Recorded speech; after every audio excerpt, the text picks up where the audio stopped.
യാക്കോബ് എഴുതിയ ലേഖനം 1-ാം അധ്യായം 4-ാം വാക്യം. എന്നാൽ നിങ്ങൾ ഒന്നിലും കുറവില്ലാതെ തികഞ്ഞവരും സമ്പൂർണരുമാകേണ്ടതിന് സ്ഥിരതയ്ക്ക് തികഞ്ഞ പ്രവൃത്തി ഉണ്ടാകട്ടെ. നമ്മുടെ ക്രിസ്തീയ ജീവിതം ദൈവിക പദ്ധതിക്ക് അനുസരിച്ച് മുന്നോട്ട് പോകുമ്പോഴാണ് അത് ദൈവത്തിന് പ്രസാദമുള്ളതും വിജയകരവുമായി തീരുന്നത്.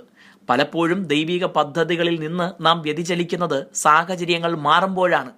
ചിലർ ശക്തമായ പ്രതികൂലം ആഞ്ഞടിക്കുമ്പോൾ പിടിച്ചു നിൽക്കാനാകാതെ തീരുമാനങ്ങളിൽ നിന്ന് പുറകോട്ട് പോകുന്നു.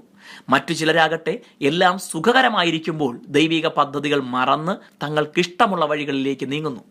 സാഹചര്യങ്ങൾക്ക് നമ്മെ സ്വാധീനിക്കാനാവുമെങ്കിലും അതിൻ്റെ സമ്മർദ്ദത്തിന് കീഴടങ്ങി ദൈവ വഴികളിൽ നിന്ന് അകലുന്നത് നമുക്ക് ഗുണമല്ല. അത് ഒരു ആത്മീയ പരാജയത്തിലേക്ക് നമ്മെ നടത്തും.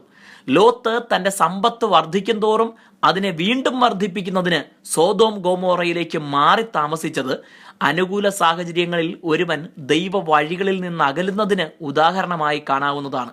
എന്നാൽ അതിൻ്റെ അന്തം സകലവും നഷ്ടപ്പെട്ടവനായി എല്ലാം പുറകിലെറിഞ്ഞ് തനിക്ക് ഓടേണ്ടി വന്നു. രാജാവിനോടല്ലാതെ മറ്റാരോടും 30 ദിവസത്തേക്ക് പ്രാർത്ഥന കഴിക്കരുതെന്ന് കൽപ്പനയുണ്ടായിട്ടും തൻ്റെ പതിവ് പ്രാർത്ഥന അതുപോലെ തുടർന്ന ദാനിയേൽ പ്രതികൂല സാഹചര്യങ്ങളിലും ദൈവാലോചനയ്ക്കായി നിലനിന്നതിന് ഉദാഹരണമാണ്. ആ ദാനിയേലാകട്ടെ സാമ്രാജ്യങ്ങൾ കടപുഴകിയിട്ടും ചക്രവർത്തിമാർ നാട് നീങ്ങിയിട്ടും വാർദ്ധക്യം വരെ ശുഭപ്പെട്ടിരുന്നു. സ്ഥിരതയ്ക്ക് തികഞ്ഞ പ്രവൃത്തി നമ്മിലും ഉണ്ടായിരിക്കട്ടെ. God bless you.